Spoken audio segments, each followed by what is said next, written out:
Welcome back on the show, Hard Facts, with yours truly, Kalada Korubatipo. Time check, 5:10 p.m. Good afternoon to you, and it's time for us to push the conversation for development a notch higher.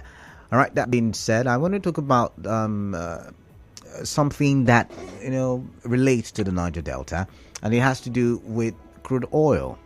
Now, ever since crude oil was discovered in the Niger Delta, one would say it has been a blessing that has been attached with a cost, because while we have been able to generate revenue for Nigeria, and hopefully the money should have been used or still can be used for the development of the country, we've seen the Niger Delta left in some kind of state that has brought about a lot of agitations, a lot of clamors, a lot of questions. And that's why my guest, I'm not going to take much of his time, is going to be helping me to look at this conversation from one angle.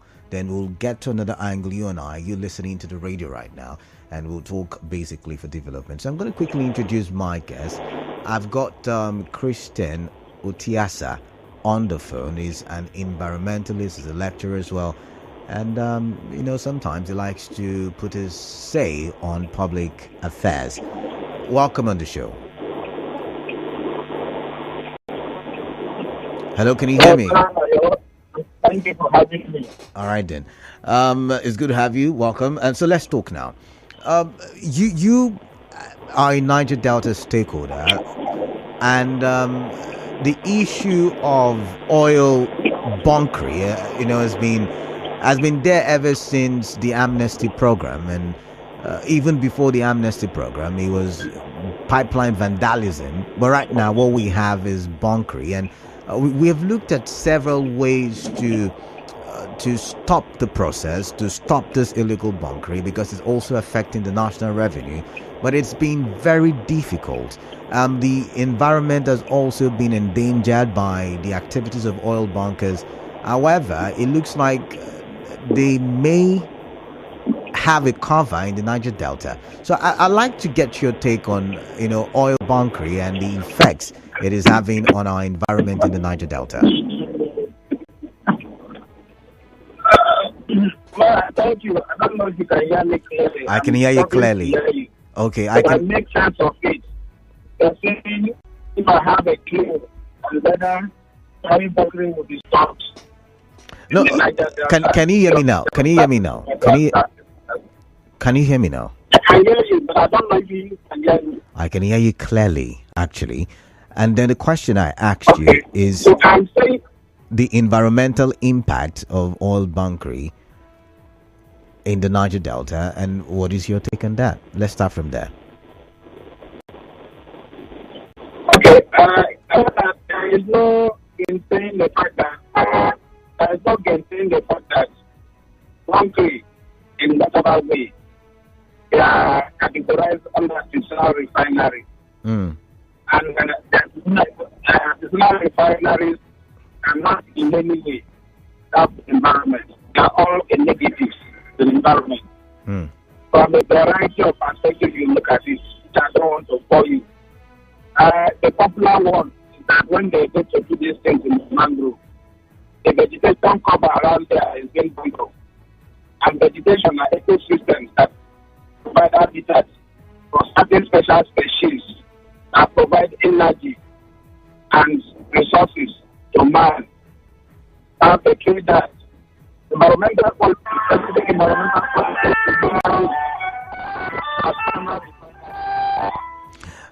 Sorry, we can't hear you. You're not clear enough. All right, it's really noisy. It's really noisy from your side. Okay, all right. I would have to end the call and call back. We'll look at the environmental part of it yet again. We'll look at it shortly. However, there's another angle to the conversation I'd like you and I to have. There are several reports, or there is a report on several media platforms. I think that's the appropriate way to put it. And in those reports, it is said that there was a meeting between some ex-agitators over the weekend, and the meeting had to do with pipeline surveillance contracts.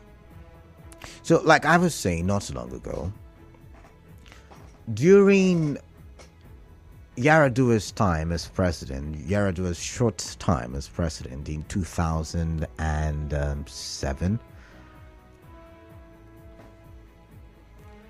agitators were agitating in Niger Delta, and they were saying, oh, it is our crude oil. Since we found crude oil, the Niger Delta has suffered, and development has been very far from the Niger Delta. However, we want to control our resources, and they bombed the pipelines, they did kidnapping at the time, a lot of things in the name of agitating for the Niger Delta. So Yar'Adua came in, for those of you who remember the story, and he had the negotiation, and there was the amnesty program. But however, since amnesty program started, oil production began to dwindle. Yeah, oil production began to dwindle. And recently we celebrated the highest production rate in the year 2023, which is 1.35 million barrels per day, thereabout. And still a far cry from what we're supposed to be producing, which is supposed to be 2 million barrels per day. But in order to stop these pipeline vandalism and all the likes in the Niger Delta, the federal government decided to give contracts to Tompolo government, Ekpemupolo, I think that's the name, right? I stand to be corrected. And according to facts, it's somewhere around the region of 48 billion. Is it dollars? Yeah, I think it is. To that's annually to safeguard the various pipelines. And there have been accusations and counter accusations. It's been the military. No, it's the boys who are doing it. We've seen pipes that have been welded into pipelines that are carrying crude oil so that they can siphon to some of these tank farms. And so the question in my head, and I want you and I to talk about, after I'm done talking with my guest on the issue of the environmental hazard, is how do we really get to solve this problem in the Niger Delta? Is it by giving contracts to the ex-agitators? Because yet again, according to sources, the reason why the ex-agitators like Ateke, like Asari, Boylove met was to discuss the contract. It's been renewed for Tompolo. It's been renewed for Tompolo by the Tinubu administration. So these are some issues. I do hear at some point there were issues about Tompolo having all the contracts for the Niger Delta in terms of pipeline surveillance. So how best do we give ex-agitators? Do we give them? Do we spread it amongst them? Do we get our security agencies? Because these private contractors are doing the work of our security agencies, like the Navy, like the Army, the Air Force. By the way, on Friday we got a report, one from the governor blaming the Army for making oil bunkering successful in the Niger Delta, or thrive in the Niger Delta. And then we had another one where the Air Force and I think the Army, a joint operation, saw a tank farm, is that what they call it? Or is it a refinery, illegal refinery in the Niger Delta, Degema to be precise, Degema local government area to be precise, that was having or possessing 1 million barrels. And I'm imagining that there are more farms like that, more illegal refineries like that have the capacity of 1 million barrel. How much are we damaging our our economy, our society? I know we say government no good, but what roles do we play? So I'm going to quickly open the phone lines before I reconnect with my guest. No, it was really noisy, so I had to let go. So I'm going to open the phone lines quickly: 0817 923 0002 and 0817 923 0003. Do we let this contract, this surveillance, do we let it be in the hands of, the ex-agitators, which may also be a source for disaster in the long run, if you think about it? But that's not an argument for now. But do you think that's the way to go? Do we let it like that, leave it like that rather?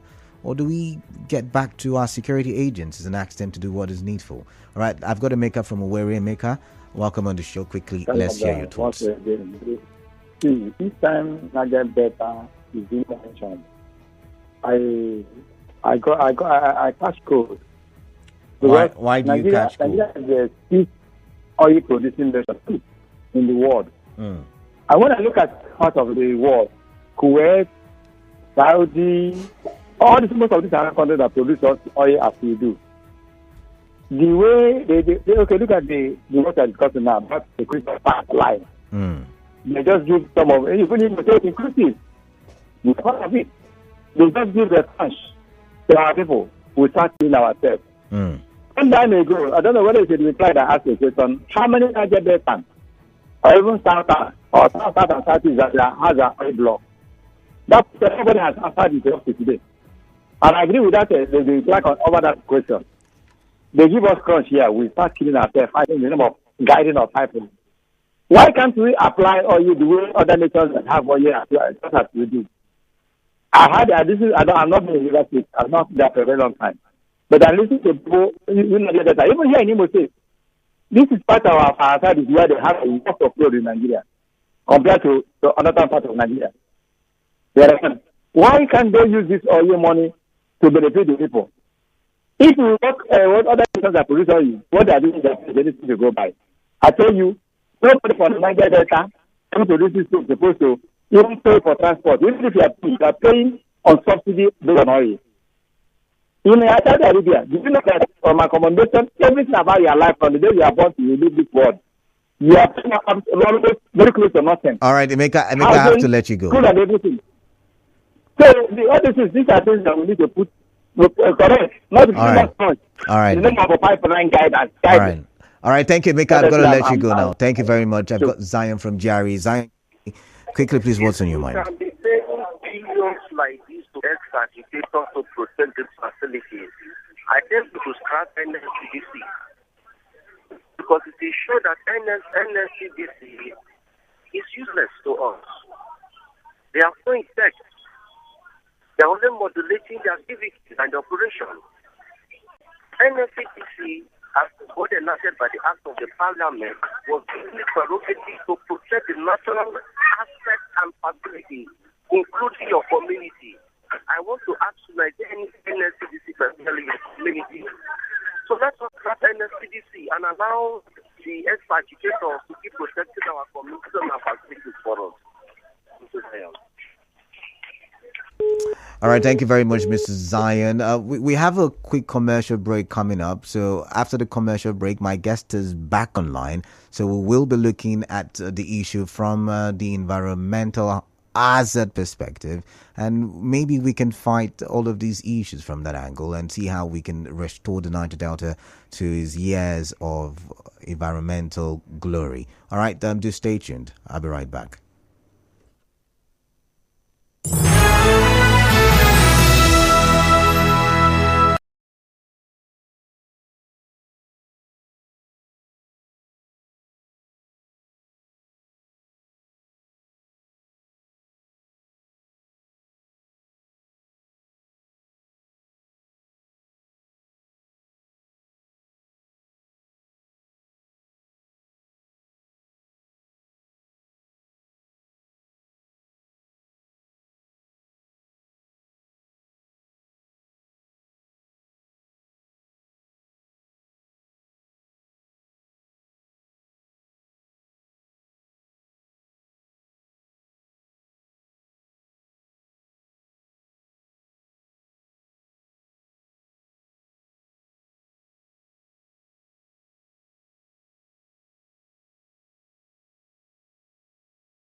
Otiasah back on the phone. Good afternoon once again. Welcome on the show.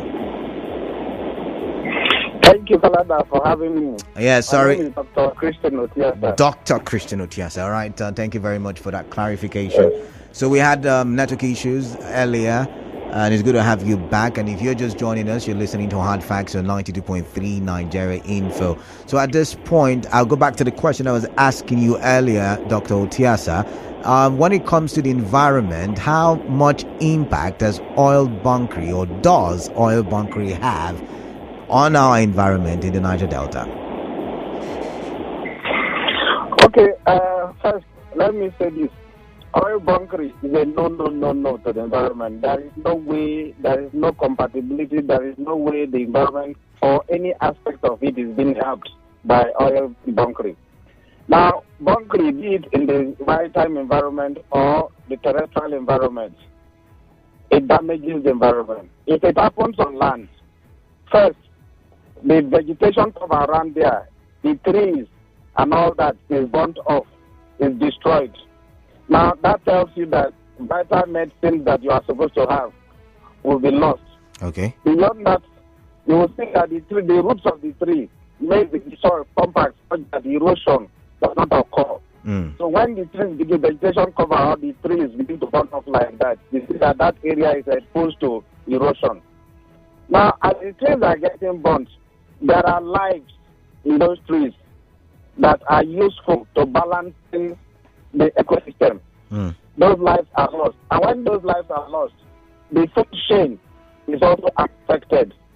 Then the spill on the soil will destroy the soil quality, so that agricultural yields and other important functions that ecosystem services that the soil provides for us will be lost. Now, if it happens in the marine side, you will see that the water quality will be affected. The sediment quality, the bottom sediment will be affected. And when all of these things are affected, the bite and the fish community will be affected. When mangroves are burnt, there are other things, other life that you will not see that are in the mangroves. All of these things will be lost. And the totality of it is that the water is not good for consumption, the water is not good for scenery and spirituality, the water is not good fit for the fishes to see. Fishes will begin to either die of asphyxiation or they'll begin to migrate to other things. The overall implication is that the fisherman, the rural fisherman who goes to take his livelihood there, will not have any cash or will be having dwindling cashes. And that implication is pervasive poverty. He will not be able to pay the school fees of his children or take care of himself. Quality of life will be reduced, you know. Then there is the issue of diseases. Anything that affects environmental quality will produce concomitant public health issue, adverse public health issue. If the fish eat those poisons that will come, the pass to the human being, man is the aspect of the food chain. It will eat, when he eats those poisons, like aromatic hydrocarbons and carbons, polycyclic aromatic hydrocarbons, heavy metals, and all the rest, to get into our system. And at that time, it will bioaccumulate, it will biomagnify, and we'll have all sorts of diseases today. Okay. So, anyhow you look at it, now again, let us even look at and forget these two places. The fumes, that emission is sent upstairs. It produces what we call carbon, the greenhouse gases. Greenhouse gases will do a lot of things. But on the surface, it will increase temperature. So we will begin to have heat problems. Now beyond that, it will go up and mix up with other what we call ODSs, ozone depleting substances, and deplete the surface of the ozone, the level of the ozone. The ozone is an envelope of gas. What it does is that it reduces, it moderates the hot energy, radioactive in the light that is being sent from the sun. If it comes directly, to be too hot, so it's the ozone layer that moderates it, so that we'll be able to bear it. Now, when the ozone layer is depleted over time, you see that what comes to the earth is not moderated as it used to be. Then they have issues. So, bunkering in any way does not in any way portend good to the environment. All right. So some people argue, some people have the narrative that there is the economic benefits But given this knowledge that you have as a Niger Delta stakeholder, why have we not been able to tell the boys who are involved in all of these activities to stop? Because one, they are damaging our health system, and two, they are also damaging our livelihood in the long run. But it looks like the region is in, because if you go to some communities, a lot of the people in those communities know about the activities of these boys. So why do you think nothing has been done from the communal level to stop these boys from going ahead with these activities? Okay, the reasons are not just it is consortium and when life survival becomes an issue, man does whatever he thinks that momentarily gives him that food to eat, not minding the consequences of his action. And to organic actions to environment is so bad. Now that is one side. Number two, our ability, the inability of the government in this our jurisdiction to stringently regulate environmental issues. Operations of these oil companies are a part of it. Number three, you ask yourself, whenever you find a counterfeit, is because the original is not there. Today, Calendar, most of the times you go to a filling station, the fuel is not there. And if it is there, it's exorbitant. How do we buy it? You cannot find kerosene that is refined from the refinery. So what is the alternative? And you say we should not go to firewood. What is the alternative? Then somebody is providing an alternative for it. Once there is a market and the market is not stopped, if you provide the original, you will stop. Whether they like it or not, you will stop the market. But the market is not stopped. There is a market for it. There is a demand for it. Wherever there is a demand, simple economics tells you that there will be a supply. All right. And then the meeting point of demand and supply is a marketplace. So it's important. If the refineries are working and the original ones are coming, people will not find it preferable to go get themselves bumped. These no fire products, sometimes they cause accidents, fires, and all those kind of things. Flammable. People will not choose to die when there is a better option, better and cheaper option readily available. Then, what is the speciality of the government in terms of environmental justice? Canada, today, I come from a community called Soku Community.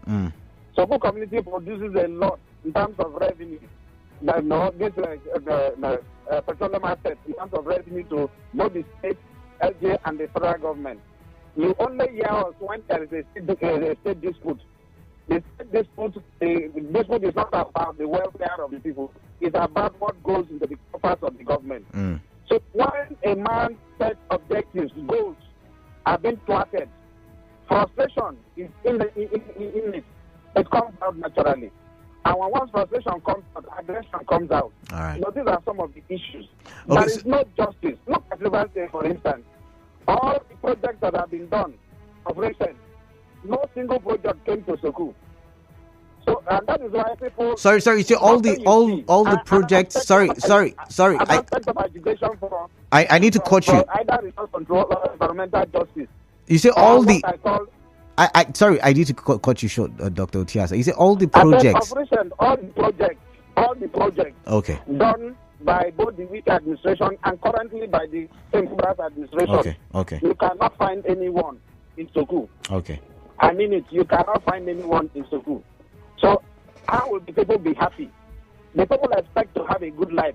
And the government is expecting that resource and making all the money from it. And nothing comes to it apart from the adverse environmental impact. So the people will not be happy. So it's a variety of reasons. Our federal government, the whole of what they have done in PIA will not solve the matter because there is insincerity. So what begin to practice what I call... Until we practice what? Let's hear. Let's hear what you want to say. Until they begin to practice what I call resource democracy. Calendar, by Section 169 of our Constitution, 15% derivation is given to states for specific purposes. To be able to take on projects to ameliorate the environmental issues created by the exploration of these natural resources. What have they done? By all the flyovers in Port Harcourt, There is none in Soku. There is none in Kula.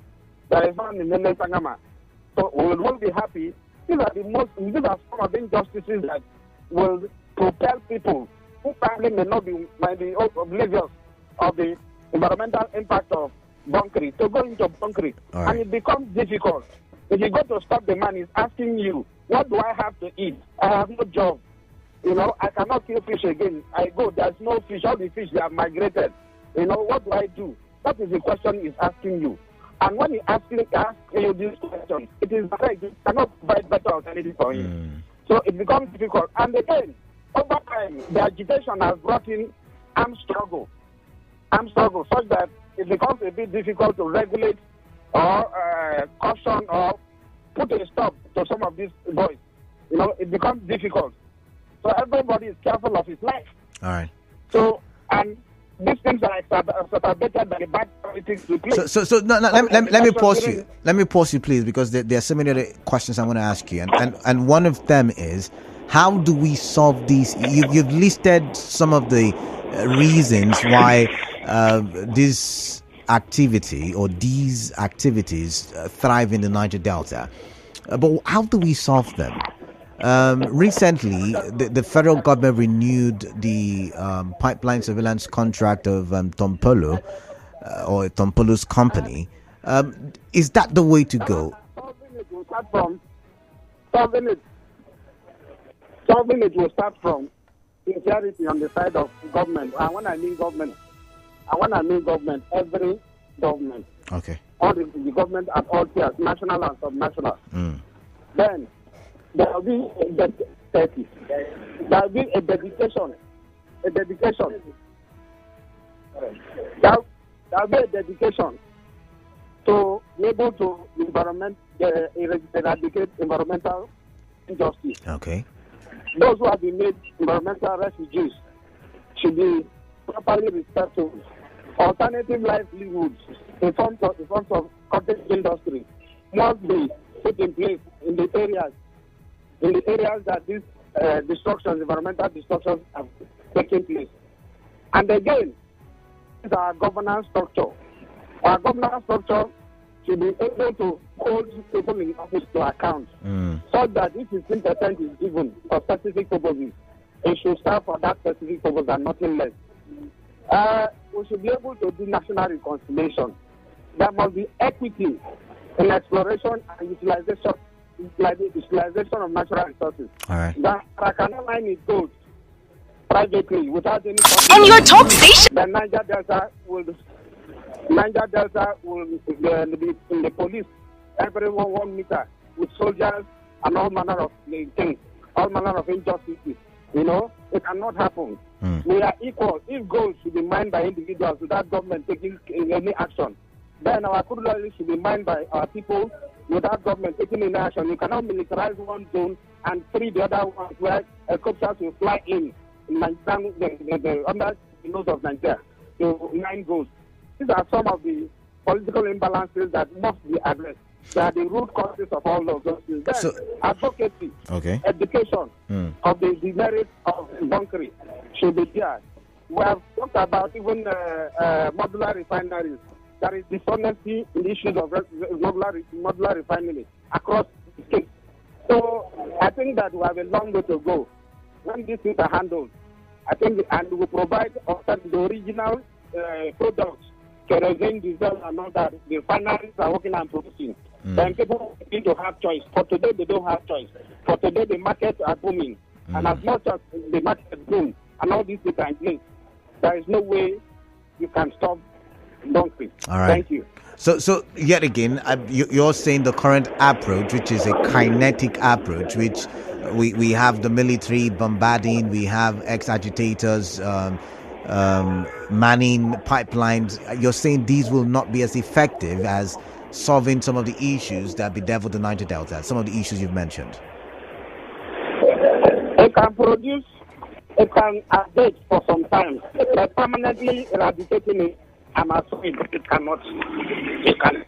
All right, then. It cannot, sir. All right, thank you very much for your time. I really do appreciate your time. I would have to let you go at this point. Thank you very much, Dr. Christian Otiasah. environmentalist, I lecturer, appreciate, and thank researcher. you. Maybe I'll give you a better time next time. Of course, I won't believe that I'm on the road all this while. I know the noise. We can hear the noise from the background. Thank you very All much right, for your take care. time. Have a nice time. You too. All right then.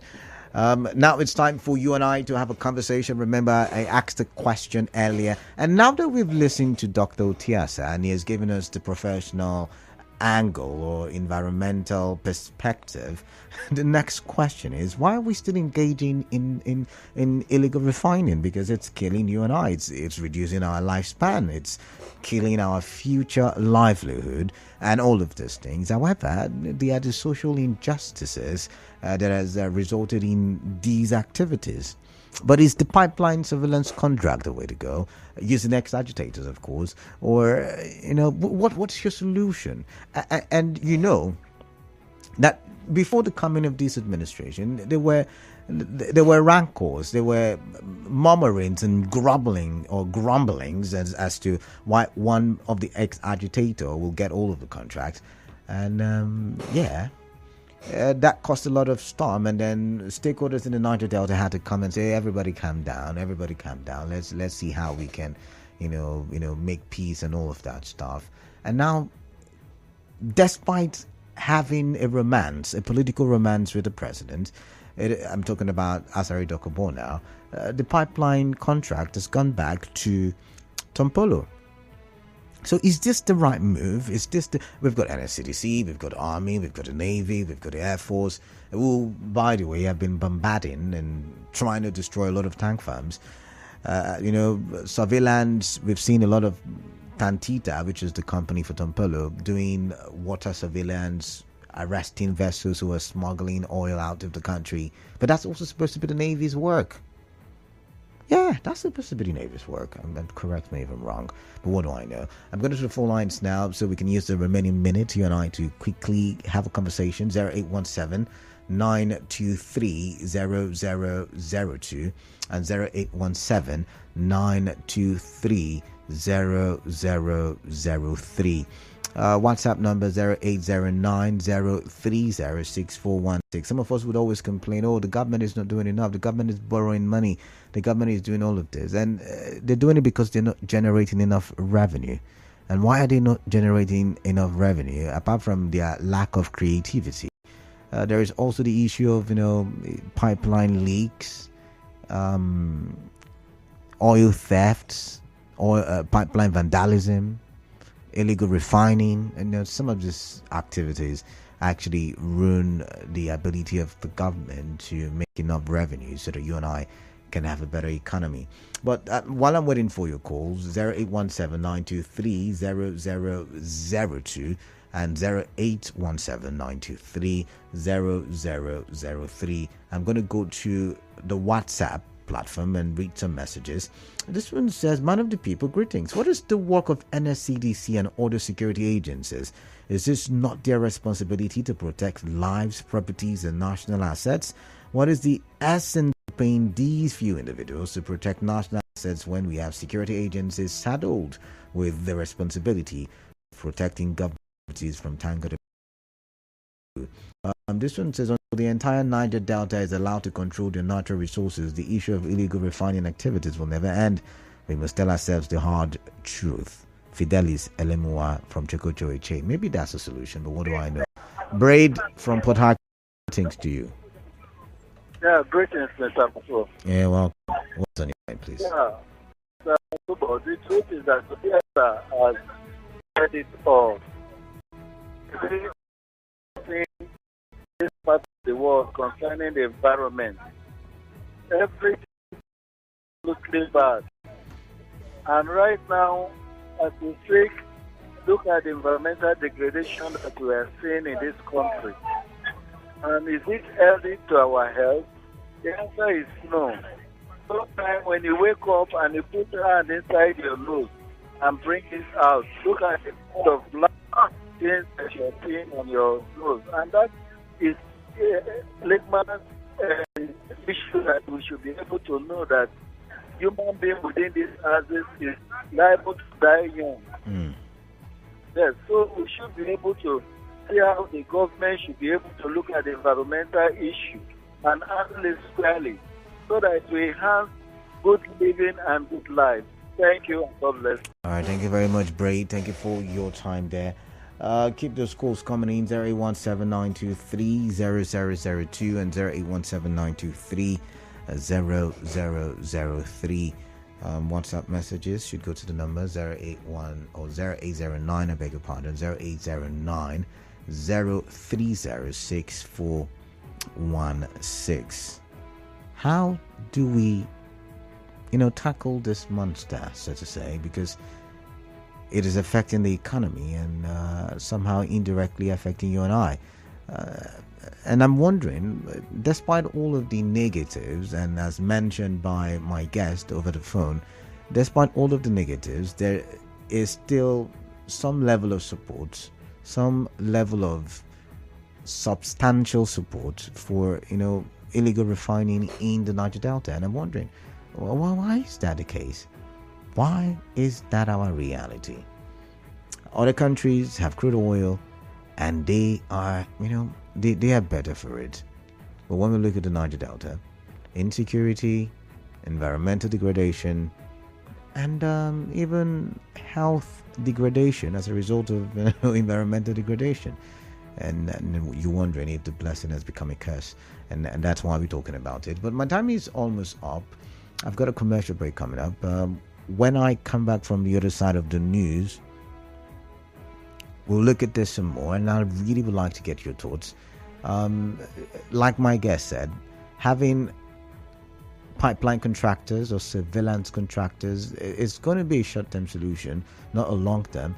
But really, is the government looking at other options? Is the government looking at other things and other ways, like, making sure that there's social development in the Niger Delta, which is where the NDDC comes in, and I should have a conversation with them in the nearest future, God willing, which is where they come in, which is where the governments at the state and local governments come in. So what do I know? Anyways, it's time for me to go for that break. When I do come back, we'll talk some more. This stay tuned.